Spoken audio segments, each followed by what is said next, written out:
इस साल के बजट से जम्मू कश्मीर के आम शहरी क्या इत्तेफाक रखते हैं कि जम्मू कश्मीर की तरक्की के लिए है?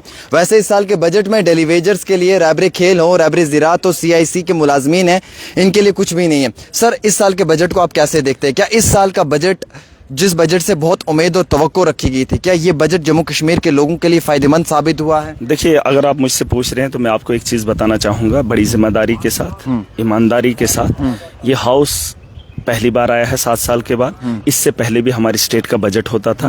मैं एक चीज बताना चाहता हूं, आज मुझे हाउस में मौका नहीं मिला। मैं एक पार्टी हूं, पार्टी की तरफ से हमें मौका दिया जाता है, हम बात रखते हैं। लेकिन आपके चैनल के थ्रू मैं लोगों को बताना चाहता हूं कि हमारे पास ऑलरेडी जो है पिछले साल का भी वो बजट खत्म, वो हम लगा नहीं पाए हैं क्योंकि मार्च अभी फाइनल नहीं हुआ है। ये अगले साल का हम बजट जो है पेश कर रहे हैं। लेकिन सवाल ये है कि 2024 और 25 के बजट में जो धांधलियां हुई हैं, आज भाजपा के लोगों को मैं बता रहा था, जैसे एक MLA बीजेपी का उठा था, उसने बात की थी कि ये जो बजट पुराना है हमारा, जो इस साल का चल रहा है, वो लैप्स पैसा हो रहा है। आपको यकीन नहीं होगा, आप इंटेलेक्चुअल्स बुला लीजिए, आप कोई एजेंसी बुला लीजिए, बड़े बड़े तज्जिया निगार लेकर आइए जम्मू कश्मीर के अंदर और पूछ लीजिए, जब से भाजपा इस देश के अंदर आई है और खास करके जम्मू कश्मीर का जो बागडोर इन्होंने संभाली थी, इनका एजेंडा एक है, इनके मुलाजिम यहाँ पर बैठे हैं। जम्मू कश्मीर के पास बजट कितना है, लेकिन रिलीज कितना होता है और जमीन पर कितना लगता है, आप अंदाजा नहीं कर सकते। बाकी बजट का आ जाता है। नहीं, सुन लीजिए, वही मैं कह रहा हूँ। पिछले 4 साल से मैं DDC था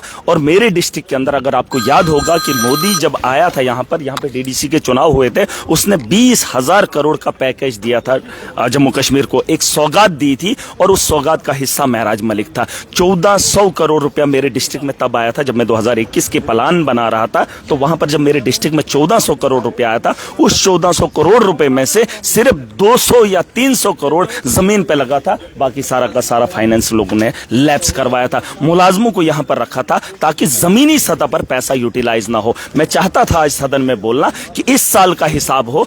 उमर साहब फाइनेंस डिपार्टमेंट को देख रहे हैं, आप सुन लीजिए, फाइनेंस डिपार्टमेंट को देख रहे हैं, उन्होंने अप्रूवल दे दिया है कि आप पैसा रिलीज कर लीजिए, लेकिन फाइनेंस का डिपार्टमेंट यहां पर बैठा है। इस साल के अंदर जो काम हुए हैं, उन कामों का पैसा भी आज नहीं देंगे ताकि अगले साल में हम उस कर्जे की अदायगी करें। और ये सिलसिला कई सालों से मैं देखता चला आ रहा हूं। मैं जब डिस्ट्रिक्ट की मीटिंग में बैठा था, जब हमारे उमर साहब जो है प्री बजट की मीटिंग ले रहे थे, मैंने उस वक्त भी उमर साहब को कहा था, क्योंकि डिस्ट्रिक्ट का जब मैं आंकड़ा देख रहा था तो मेरा डिस्ट्रिक्ट टॉप पे काम कर रहा था, यूटिलाइज किया था 35%। और अगर आप अंदाजा करेंगे, जब आप 20 डिस्ट्रिक्ट्स का आंकड़ा देखेंगे इसी बजट किया, ये तो नया बजट है लेकिन पुराना जो चल रहा है बजट जो है 20% यूटिलाइज हुआ है। और यहां इस सेक्रेटरीट के अंदर बैठे लोग जो फाइनेंस के हैं, उन लोगों ने रिलीज नहीं दी है। अगर उमर साहब ने अप्रूवल भी दिया है और इस साल का पैसा भी लैप्स होने वाला है, और यहां पर इन लोगों ने जो धांधली बनाई है, पैसा यूटिलाइज नहीं होने दे रहे। और आज का जो बजट है उस पर भी बात ये तो कहते हैं हमारे पास बजट में पैसा ही नहीं है, हम कैसे डेली वेजर्स को परमानेंट करें, हम बाकी कैसे स्कीम्स को इंप्लीमेंट करें। 40 करोड़ का बजट आज है ना हमारे स्टेट के अंदर। आप ये मान लो कि अगर 1,00,000 करोड़ का बजट पहले भी था, उसमें से सिर्फ 10,000 करोड़ लगा है। मैं कह रहा हूं 90,000 करोड़ कभी इन्वेस्ट हुआ ही नहीं है जम्मू कश्मीर के अंदर। तो क्लेम करती है कि हमने इन्वेस्ट किया। आप पता कर लीजिए, धांधली है उसमें। बड़ी धांधली। मैं आज कोई पहली बार हाउस के अंदर नहीं आया हूं, या मैं बजट को पहली बार नहीं देख रहा हूं। इस बजट का तमाशा मैं कई सालों से देख रहा हूं, और आज भाजपा के लोग इस बजट पे बात कर रहे थे, और वही बीजेपी का MLA कहीं से बात कर रहा था जो अभी सेशन में था, उसने ये बात उठाई। और ये बात मैं आज पूछने वाला था कि यूटिलाइज ऑफ फंड्स क्यों नहीं होता है, और आज इस साल का रिलीज क्यों नहीं हो रहा है। और वो सवाल बीजेपी के उस MLA ने पूछा, तो मुझे तकलीफ हुई कि आपके दौर में ये ऐसा क्यों नहीं हुआ। ये तमाशा तो मैं 7 साल से देख रहा हूं। बजट जो आया है उस पर बहस कल होंगे, लेकिन जो बीजेपी ने आज बजट पे बात रखी, उन्होंने कैजुअल लेबर्स की बात की। मैंने टोका, बीजेपी को कोई भी हक नहीं है कि वो जम्मू कश्मीर के नौजवानों की बात करे, क्योंकि उनके पास 10 साल थे, 10 साल के अंदर उनका शासन था, तामझाम था, तब उन्होंने नौजवानों की बात नहीं की। मनकोटिया जी ने बात रखी, आपने सुनी, उन्होंने कहा 30 साल के नौजवान के बारे में बात नहीं हुई। क्या वो 30 साल का नौजवान है?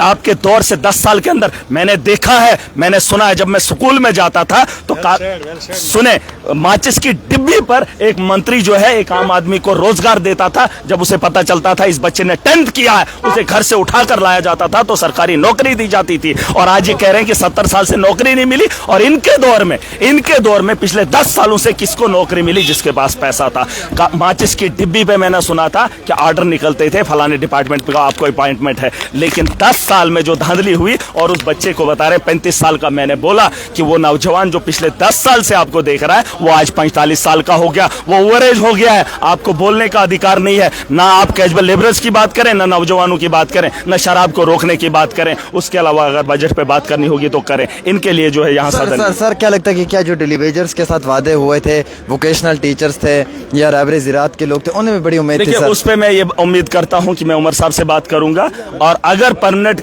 करने के लिए उनके पास अभी ऐसा स्कोप नहीं है, बजट में इतना पैसा नहीं है, तो मैं चाहता हूं उमर साहब को ये बताना कि अगर उनकी सैलरी में बढ़ोतरी इस साल होगी, अगले साल अगर हम परमानेंट करने की कोशिश करें, मैं चाहता हूं। अभी बीजेपी वाले क्या बोल रहे थे, सुन लीजिए। बीजेपी वाले कह रहे थे कि बजट में कैजुअल लेबरर्स की बात नहीं हुई है ना। इनको बता दो हमने अपना बजट पेश कर दिया, सरकार ने अपना बजट रख दिया, जाइए मोदी जी से लेकर आइए, कैजुअल लेबरर्स को परमानेंट करवा दीजिए। मैं खुलेआम शरेआम बोलूंगा कि ये काम अपोजिशन ने किया, ये काम भाजपा ने किया। अरे सेंटर के पास पैसा दे दे ना, दे दे, ये सहरा इनके नाम डालेंगे। हमारे पास जितना बजट था हमने जम्मू कश्मीर के लोगों के लिए लाया। मैं बात करूंगा। आपने डिमांड की कि आपकी सैलरी भी बढ़ानी चाहिए, एमएलएस की 3 लाख होनी चाहिए। मैं तो कहता हूँ कैजुअल लेबरर्स की भी सैलरी में बढ़ोतरी होनी चाहिए, इतना तो हो जाना चाहिए। आपने कहा कि एमएलएस की सैलरी में बढ़ोतरी होनी चाहिए। सुन लीजिए, अगर परमानेंट आज इस बजट में हम परमानेंट के बारे में नहीं सोच पाए, मैं चाहता हूं उनकी सैलरी को बढ़ाने का इंतजाम होना चाहिए। उमर साहब से ये गुजारिश है, क्योंकि महंगाई उरूज पर है,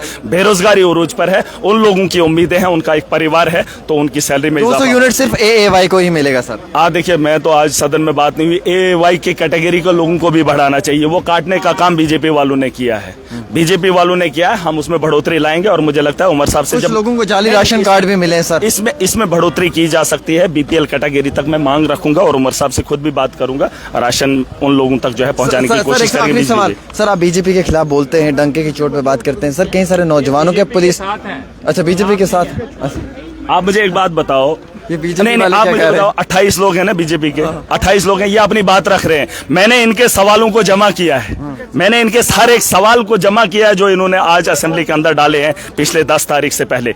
मैं वो जमा करके आवाम को दिखाना चाहता हूं क्या जम्मू के लोगों का फैसला सही था कि गलत था। वही इन लोगों से सवाल पूछेंगे। आज ये सदन में बकवास करते हैं। आज तो इनको मौका मिला, किसी एमएलए ने कहा कि मैं हिंदुस्तानी नहीं हूं, निकल गया, उसने सॉरी भी मांग लिया, इनके पास मुद्दा आ गया। अब ये चर्चा करेंगे, पूरा हिंदुस्तान मोदी तक चर्चा करेगा, इनको मुद्दा मिल गया। नौजवानों के बारे में इन्होंने कभी बात नहीं की। और अगर जब मैं डोगरा हूं, मैं जम्मू का हूं, और इनको लगता है कि ये कश्मीरियों के साथ खड़ा है तो कश्मीर का हो गया। मैं जम्मू का डोगरा हूं। जम्मू के लोग बताएं कि तुमने गलती की है या सही फैसला किया है। सदन में इनकी बातें सुनो। 10 साल से जो यहां पर व्यवहार हो रहा है उसकी बात कर रहे हैं। जो मैंने माचिस की डिब्बी वाली बात की ना, पता कर लेना, मैं गांव में पढ़ता था तो पता जब चलता था किसी ने 10वीं पास कर ली ना, सरकार उसको उठा कर लाती थी, इसने 10वीं पास की, इसको नौकरी दे दो। पूछ लें यहां पर वो लोग होंगे जो उसमें नौकरी कर रहे हैं। हाँ, माचिस की डिब्बी पे, सिगरेट की डिब्बी पे कहीं पत्ता मिल जाता, उस पे उसको नौकरी देते थे। और ये कह रहे हैं 70 साल से यहां रोजगार नहीं मिल। अरे जो पढ़ा था, आज पीएचडी करके, एमफिल करके, बीएससी, एमएससी, पता नहीं क्या क्या करके भी इनके दरवाजों पे खटखटाना पड़ता। 10 साल में चाहते ये कुछ भी करते। इन्होंने कैजुअल लेबर, इन्होंने बंदूकें आज बांटी है। पता कर लो, भाजपा ने आज इलाकों के अंदर इलेक्शन से पहले बंदूकें बांटी और उन बंदूकें थमा दी। ना वो बेचारे आप किसी अफसर के सामने जा सकते हैं क्योंकि वो बीडीसी वाले, तनख्वाह है ही नहीं, तनख्वाह है ही नहीं, बस बंदूक है। रात को गश्त करेंगे। आपने जी गांव में गश्त करना है, अगर तुमने मिलिटेंसी खत्म की तो गश्त करने के लिए तुमने गांव के लोगों को बंदूकें क्यों दी? अगर बंदूकें दी तो तनख्वाह क्यों नहीं दी? अरे ये तो तुम्हारे पास है, तुम उन्हीं का है तो इंतजाम करो। कैजुअल लेबरर्स की बात महराज करेगा, सदन में मैं बात रखूंगा, लेकिन एसपीओ तो तुम्हारे हाथ में है। ये तो मोदी जी के खिलाड़ी हैं, इनको तो रोको। इन्होंने कहा आतंकवाद खत्म हो गया, पूछो इनको परसों जो है यहाँ पर किलिंग किसकी हुई, इनको पूछो ना। यहाँ जीवल चौक में एक लड़के की खुल्लम खुल्ला हत्या हुई, उसकी बात क्यों नहीं की? कहता यहाँ पर पहले सदन में बातें होती थी कितने लोग मारे गए। अरे जब से तुम आए हो तब से जम्मू में कितनी किलिंग हुई, तब से कितना माफिया है। यहाँ पर आपके दौर के अंदर क्या क्या हो रहा है और आप नहीं बोल रहे। खड की बात कर रहे, खड की बात क्यों कर रहे हो? तुम खड को बेहतर कर सकते थे, तुमने जमीनों को लुटते हुए देखा, लेकिन तब तालियां तुमने बजाई। सड़क नहीं बनी, तुमने मोदी के नारे लगाए, और आज सदन में 4 महीने सरकार को हो गए तो सवालों का अंबार तुमने इकट्ठा किया। वो सवाल इकट्ठा करके सदन में लाऊंगा, लोग देखेंगे, जनता इसको जवाब देगी, महराज नहीं, जनता जवाब देगी। शुक्रिया। हमारे से महराज मलिक जी थे, जिनसे हमने इंतहाई कई सारे अहम तरीन मुद्दों पर बात की और इन्होंने हर मुद्दे पर जवाब देने की कोशिश की। आपकी क्या राय रहती है, खसूसी तौर पे हम आपसे भी जानने की कोशिश करेंगे।